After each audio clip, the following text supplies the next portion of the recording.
రవికిరణ్ గారు, భారతీయ జనతా పార్టీ పరిస్థితి మీ అధికార ప్రతినిధి రఘురామకృష్ణరాజు గారు కొద్దిసేపటి క్రితం అనౌన్స్ చేసేశారు, జై బీజేపీ కూడా అనౌన్స్ చేసేశారు వేదిక మీద నుండి. మీరు ఆయన నా పోస్ట్ కూడా ఇచ్చండి, 10 సంవత్సరాలు దశాబ్ద కాలం పనిచేస్తే నాకు ఈ పోస్ట్ వచ్చింది, ఈ బాధ్యత వచ్చింది. ఏం లేకుండా నా బాధ్యత ఆయనకి అప్పచెప్పేస్తున్నారు. మీ పార్టీ తరఫున తెలుగుదేశం ఇచ్చినట్టుంది ఆయనకి ఆ పోస్ట్, మీరు ఏమన్నా ఈ మధ్యన ఇచ్చారో చూడండి కొంప తీసి. సాయి గారు, ముందుగా మీకు తోటి ప్యానలిస్టులకి న్యూస్ బెంచ్ తీసుకోవడానికి శుభ సాయంత్రం అండి. ఇప్పుడు ఎన్నికల సమయంలో సాయి గారు ఏ పార్టీ ప్రశాంతతగా హ్యాపీగా ఎటువంటి ఇంటర్నల్ గొడవ కానీ లేకపోతే డిస్ట్రిబ్యూషన్ లేకుండా ఏమి ఉండదండి. అది భారతీయ జనతా పార్టీ అయినా సరే, టీడీపీ అయినా, వైసీపీ అయినా, ఇట్స్ మ్యాటర్ ఆఫ్ టైం అంతే.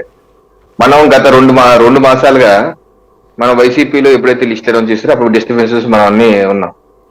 అప్పుడు ఆ డిబేట్ లో కూడా నేను అన్నాను, ఇది జస్ట్ మ్యాటర్ ఆఫ్ టైమ్. ఇంకా జనసేనకి టీడీపీకి ఇంకా లిస్ట్ రాలేదు, బీజేపీ లిస్ట్ రాలేదు, వచ్చాక అక్కడ స్టార్ట్ అవుతాను. అలా గొడవ జరగడం లేకపోతే రాజీనామా చేసి వెళ్ళిపోవటం అన్నది సహజం అన్ని పార్టీల్లో. అదేదో ఇక్కడ వైసీపీలో జరుగుతుంది, ఎక్కడా జరగదు అన్న తప్పని గత డిబేట్ లో కూడా అన్నాను, ఇప్పుడు అదే అంటున్నాను. భారతీయ జనతా పార్టీ లిస్టులు ఇంకా రాలేదు కాబట్టి ఆ డిస్టర్బెన్స్ ఇంకా లేదు. మీకు ఉదాహరణ చెప్తాను, 2019లో కాకినాడ సిటీకి నాకు టికెట్ అనౌన్స్ చేశారు కేంద్ర నాయకత్వం. నా రవికిరణ్కి ఎందుకు టికెట్ మాకెందుకు ఇవ్వలేదని చెప్పి ధర్నాలు, ప్రెస్ మీట్లు పెట్టి 3 రోజులు వాయించారు కాకినాడలో.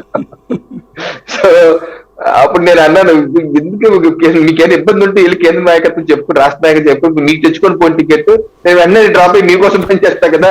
ఇలా మనం నిబద్ధత కార్యకర్తలు ఇలా వచ్చిందా ఇలా చేస్తారు ఏంటన్నా. సో అప్పుడు అన్నా, మనకు పెద్ద ఓట్లు రావు అయినా సరే మీరు గొడవ చేస్తున్నారు, రేపు ఇంకా రాకపోతే నామోషి మనకే ఈ గొడవలు ఆపడ్డాయా అన్నాను. సో నేనేంటంటే ఇది సహజం, ఏ పార్టీలో సహజం. ఇది బీజేపీ కూడా ప్రసాద్ రేపు లిస్ట్ అనౌన్స్ చేశాక రకరకాల ఉంది. అలాగే ఇప్పుడు తెలుగుదేశం జనసేన సిచ్యువేషన్ కూడా అలాగే ఉంది. అది ఒకటి. అయితే ఇప్పుడు నాయకులు మారటం చేరటం అనేది ఇందాక ఒకటి ఏంటంటే, పార్టీకి నిబద్ధతగా ఉండే నాయకులు వేరు, కార్యకర్తలు వేరు.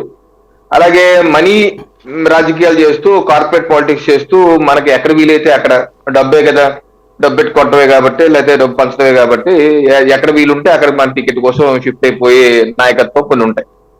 సో పార్టీకి నిబద్ధతగా ఉండే నాయకత్వం కొంత తక్కువగా ఉంటుంది.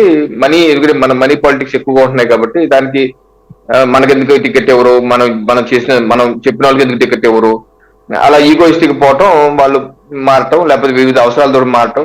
కొన్నిసార్లు గెలుస్తున్నారు, కొన్నిసార్లు ఓడుతున్నారు, రకరకాల ఉంది. సో ఇది ఇంకా సర్వసాధారణం అయిపోయింది, దశాబ్ద కాలంగా సర్వసాధారణం అయిపోయింది. ఇక నెంబర్ 3, భారతీయ జనతా పార్టీ స్పష్టంగా, మేము గతంలో కూడా మీకు చెప్పాను, ఏదైతే జనవరి 3 తారీఖు రాష్ట్ర కార్యాలయం మేము చేస్తున్న పదాధికారుల తీర్మానం, ఇది ప్రెస్ కూడా ఇచ్చాం సాయి గారు. ఈ పదాధికారుల తీర్మానం ప్రెస్ కూడా ఇచ్చాం. దీనిలో స్పష్టంగా రాసింది ఏంటంటే, రాష్ట్ర అభివృద్ధికి అన్ని రంగాల్లో జరగాలంటే డబుల్ ఇంజిన్ సర్కార్ ఇక్కడికే ఇక్కడ కూడా రాష్ట్రం కూడా రావాల్సిన అవసరం ఉంది.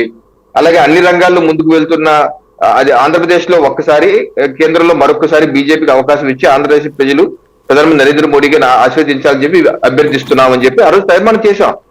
ఆంధ్రాలో ఒక్కసారి, కేంద్రంలో మరొకసారి డబుల్ ఇంజిన్ సర్కార్ ఇక్కడ రావాలి, భారతీయ జనతా పార్టీని ఆశీర్వదించండి అని కూడా తీర్మానం చేశాం. ఆ రోజు నుంచి ఈ రోజు వరకు మేము అన్ని స్థానాలు 175 స్థానాలకి, అసెంబ్లీ స్థానాలకి, అలాగే 25 పార్లమెంట్ స్థానాలకు సన్నిహితం అవుతున్నాం. 25 పార్లమెంట్ ఎలక్షన్ కార్యాలయాలు ఓపెన్ చేసుకున్నాం. ఇటీవల ఆశావాహుల లిస్టు 3000 పైన వచ్చింది.